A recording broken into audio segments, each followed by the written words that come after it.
అందరికీ నమస్కారం. Welcome to అంటోల్ history Telugu channel. Power star Pawan Kalyan Janasena నాయకుడిగా మారిన తర్వాత 10 సంవత్సరాలకు అద్భుతమైన ఘన విజయం సాధించారు.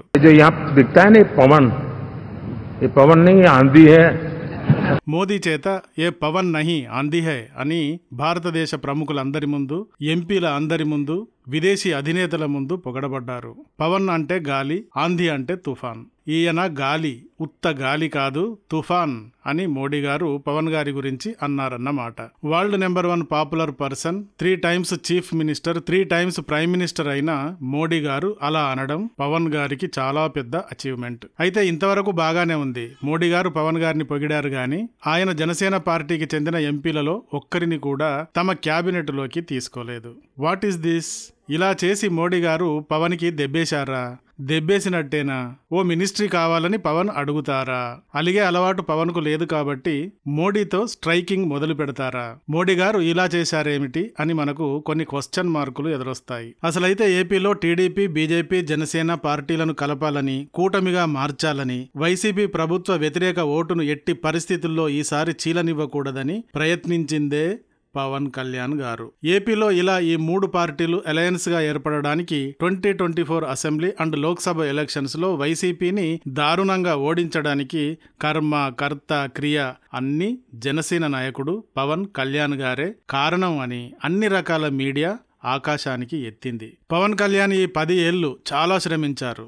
నాకు కొంచెం తిక్కుంది, దానికో లెక్కుంది అన్నది పవన్ కళ్యాణ్ సినిమాలోని ఒక పాపులర్ డైలాగ్. నిజానికి ఆయన ఈ 10 ఏళ్లు ఏపీ రాజకీయాల్లో పోరాడుతూ వచ్చారు. 2008లో అన్నయ్య చిరంజీవి గారు ప్రజారాజ్యం పార్టీని నెలకొల్పినప్పుడు ఆ పార్టీలో యువజన విభాగం యువరాజ్యానికి అధ్యక్షుడిగా చేశారు. ఒక్కొక్కరి పంచెలు ఊడదీసి పరిగెత్తిస్తా అని అధికార పార్టీని ఉద్దేశించి ఆ రోజు Pavan Kalyan powerful punch dialogue పేలుస్తూ సుడిగాలి ప్రచారం చేశారు. కానీ చిరంజీవి గారు 2011లో ప్రజారాజ్యం పార్టీని కాంగ్రెస్ లో విలీనం చేసినప్పుడు అందరికంటే ఎక్కువగా డిసప్పాయింట్ అయింది పవన్ గారే. రాష్ట్రానికి ఏదో చేయాలన్న పెద్ద పెద్ద ఆశయాలతో రాజకీయ పార్టీగా, ప్రజారాజ్యంగా అవతరించిన అదే పార్టీని ఏ కాంగ్రెస్ కి వ్యతిరేకంగా పుట్టుకు వచ్చిందో ఆ పార్టీ వెళ్లి అదే కాంగ్రెస్ లో విలీనం అవడం చూసి పవన్ గారు హర్ట్ అయ్యారు. ఎంతలా అంటే చాలా కాలం తాను ఎంతగానో ప్రేమించి గౌరవించే అన్నయ్య చిరంజీవి గారికే దూరంగా ఉన్నారు.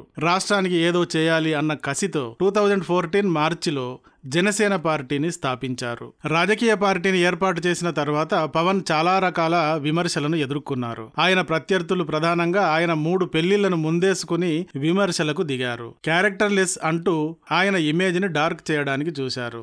అది తన వ్యక్తిగతం అని సమాధానమిస్తూ ముందుకు వెళ్లారు పవన్. పార్టీని ఏర్పాటు చేసిన 2014లోనే దేశానికి లోక్సభ ఎలక్షన్స్ వచ్చాయి. కానీ అప్పుడప్పుడే పురుడు పోసుకున్న పార్టీ ఇంత పెద్ద ఈవెంట్లో పార్టిసిపేట్ చేయగలమా? చేస్తే అయిపోతుందా? చేద్దాంలేండి లాంటి అనేక రకాల గుంజాటనల తర్వాత ఆసారి ఇతర పార్టీలకు మద్దతు ఇవ్వటంతో మాత్రమే సరిపెట్టుకుంది జనసేన. తర్వాత జరిగిన 2019 ఎలక్షన్స్ లో మాత్రం ఆయన జనసేన పార్టీ ఎలక్షన్స్ లోకి దూరింది. ఈ అసెంబ్లీ ఎలక్షన్స్ లో జనసేన 1 సీటును మాత్రమే గెలుచుకుంది. పవన్ గారు స్వయంగా భీమవరం, గాజువాక ఈ 2 నియోజకవర్గాల నుండి కూడా పోటీ చేసి రెండింటిలోనూ స్వయంగా ఓడిపోయారు. ఇది పవన్ గారికి చాలా పెద్ద డిసప్పాయింట్మెంట్.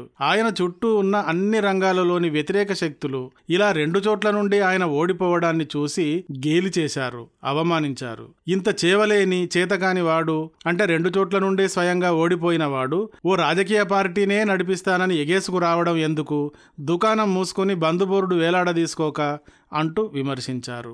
ఇక్కడ పవన్ కళ్యాణ్ గారు ఒక ప్రధాన సూత్రాన్ని బ్రెయిన్ లో ఫిక్స్ చేసుకున్నారు. ఎక్కడ నెగ్గాలో కాదు, ఎక్కడ తగ్గాలో తెలిసినోడు గొప్పోడు అని. అఫ్ కోర్స్ ఇది ఆయన సినిమాలోని డైలాగే అనుకోండి. కానీ ఈ డైలాగ్ ని చాలా బలంగా తనలో అప్పుడే ఫిక్స్ చేసుకున్నారు పవన్ గారు. తర్వాత తన స్టైల్లో రాజకీయ ప్రచారాన్ని, పోరాటాన్ని కొనసాగిస్తూ వచ్చారు. 2024 అసెంబ్లీ అండ్ లోక్సభ ఎలక్షన్స్ శరవేగంగా ముందుకు వచ్చాయి. వైఎస్ జగన్ ప్రభుత్వం పైన ప్రజలకు తీవ్ర అసంతృప్తి ఉంది అని సర్వేలు చెబుతూ వచ్చాయి. ఈసారి ఎలక్షన్స్ లో తమకు చాలా పెద్ద అపార్చునిటీ దాగి ఉందని గుర్తించారు పవన్. ఈసారి ఈ అపార్చునిటీని వదిలితే ఈసారి ఎలక్షన్స్ లో తమకు చాలా పెద్ద అపార్చునిటీ దాగి ఉందని గుర్తించారు పవన్.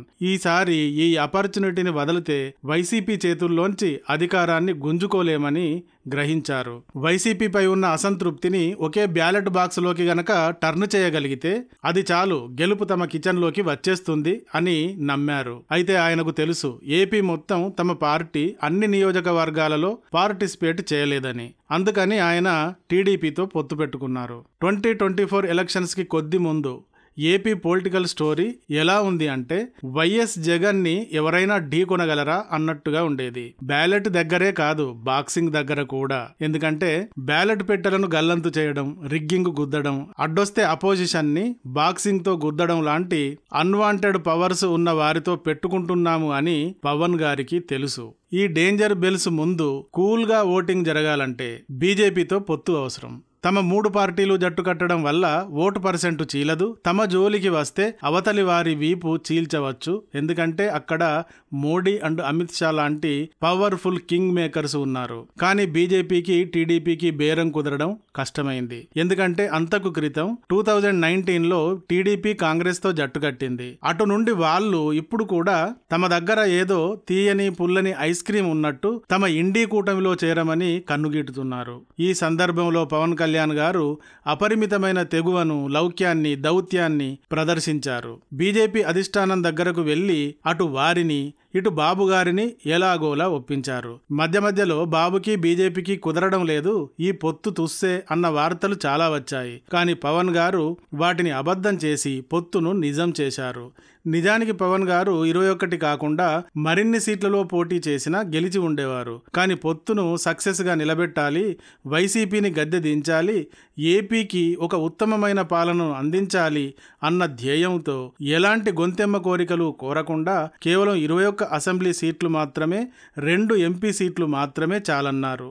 ఎంత త్యాగమో చూడండి. 10 ఏళ్లుగా పోరాడి సగం సీట్లలో గెలవగల సత్తా ఉండి 21 సీట్లు మాత్రమే చాలని ఎంతో గొప్పతనాన్ని ప్రదర్శించారు కూటమి కోసం. పార్టిసిపేట్ చేసిన 21 సీట్లలోనూ 2 ఎంపీ సీట్లలోనూ 100% సక్సెస్ రేటుతో గెలిచేసుకున్నారు. పవన్ కళ్యాణ్ ఈ పొత్తును కుదుర్చడానికి ఎంత కష్టపడ్డారో, ఎంత త్యాగం చేశారో, ఎలక్షన్స్ లో గెలుపు కోసం ఎంత శ్రమించారో, ఎంత తెగువతో పోరాడారో, అవతలి పక్షం వారు ఎలాంటి వారో, ఎంత పవర్ఫుల్లో తెలిసి కూడా అసెంబ్లీలోనే బూతులు తిట్టి బాబును ఎలా ఏడిపించారో వారు అన్నది తెలిసి కూడా భయపడక వారిని తన పంచ్ డైలాగులతో డైరెక్ట్ గా అటాక్ చేస్తూ ప్రసంగాలు చేసిన పవన్ కళ్యాణ్ గారి గురించి మోడీ గారికి స్పష్టంగా తెలుసు. దీనినంతటినీ ప్రత్యక్షంగా బీజేపీ అధినేత స్వయంగా చూశారు. కాబట్టి మోదీ గారిని ఎన్నుకునే సమయంలో ఆయన ఏ పవన్ నహీ హై, ఏ పవన్ నహీ ఆంధీ హై ఆంధీ అన్నారు. పవన్ అంటే గాలి, ఆంధీ అంటే తుఫాన్. పవన్ గారు ఒక తుఫాన్ అని ఆయన అన్నారు. అలా పవన్ గారిని తుఫాన్ అని పొగిడిన మోడీ గారు తన క్యాబినెట్ లో పవన్ గారి ఎంపీలకి ఎలాంటి మినిస్ట్రీని కూడా కేటాయించలేదు. మహారాష్ట్రలో అజిత్ పవార్ ఎన్సీపీ ఉంది కదా ఫ్రెండ్స్, వీరి పార్టీ నుండి ఒకే ఒక్కరు గెలిచారు. ఆయన పేరు ప్రఫుల్ పటేల్. కానీ మోడీ గారు ఆ ఒక్కరికి, ప్రఫుల్ పటేల్ కి మినిస్టర్ ఆఫ్ స్టేట్ అనే పోస్టును ఇచ్చారు. బట్ నాకు ఇది డిమోషన్ లాంటిది, ఇంతకు మునుపు నేను మినిస్టర్ గా చేశాను డైరెక్ట్ గా అని చిన్నబుచ్చుకున్నారు. ఇది వేరే స్టోరీ, వదిలేద్దాం. మరి మన పవర్ స్టార్ అలా అలిగి గులిగి చిన్నబుచ్చుకుంటారా? చిన్నబుచ్చుకునేవారు కారు. బహుశా పవన్ గారు మోడీ గారు మాకు ఎలాంటి మినిస్ట్రీలు వద్దు, మీకే ఇప్పుడు బోలెడు తలనొప్పులు ఉన్నాయి, నాకు మినిస్ట్రీ ఇవ్వలేదు అని అలిగి గులిగే వాళ్ళ లిస్టు పెద్దదే తయారవుతుంది క్రమంగా. ఈ లిస్టులో నేను చేరను. నాకు ఏపీ ముఖ్యం. ఏపీలో మన ఉమ్మడి మేనిఫెస్టో అమలు చేయడం ముఖ్యం, రాజధాని నిర్మాణం ముఖ్యం అని ఉంటారు. ఫ్రెండ్స్, ఒకసారి మీరు పవన్ గారు చంద్రబాబు నాయుడు గారితో ఎలా ఉంటున్నారో ప్రస్తుతం చూడండి. అలా మనం అందరం కలిసి రాష్ట్రం కోసం పనిచేస్తే చాలు అన్నట్టుగా ఉంటున్నారు. అందుకే ఆయన శాసనసభకు కేవలం 21, లోక్సభకు కేవలం 2 సీట్లు మాత్రమే చాలని త్యాగాన్ని ప్రకటించారు ఎలక్షన్స్ కి ముందు. అదే స్ఫూర్తిని మోడీ గారి దగ్గర కూడా ప్రదర్శిస్తున్నారు. ఒకవేళ నాకు కూడా ఏదో ఒక మినిస్ట్రీ కావాలి అని పవన్ గారు మోడీ గారిని అడిగితే ఖచ్చితంగా మోడీ గారు ఎలానో ఒకలాగా ఏదో ఒకటి అడ్జస్ట్ చేసి ఉండేవారు. ఎందుకంటే పవన్ గారితో బీజేపీకి ఇంతటితో కథ ముగిసిపోలేదు. 5 ఏళ్లు కొనసాగాలి. ఆ తర్వాత 2029 అసెంబ్లీకి కూడా బీజేపీ పవన్ గారి పైననే ఆధారపడాల్సి ఉండే అవకాశం ఉంటుంది. అందుకని పవన్ గారే తమకు ఏ సెంట్రల్ మినిస్ట్రీతో కూడా ప్రస్తుతానికి పనిలేదు అని త్యాగం చేసి ఉంటారు. ఈ విధంగానే ప్రస్తుతం ఆయన బిహేవియర్ కనబడుతూ ఉంది. ఈ వీడియో కానీ నచ్చితే ఒక లైక్ ఇవ్వండి. అలాగే ఇంతవరకు మా ఛానల్కి సబ్స్క్రైబ్ చేసుకున్నట్టయితే వెంటనే సబ్స్క్రైబ్ చేసుకోండి. Thank you for watching. జై హింద్, జై భారత్.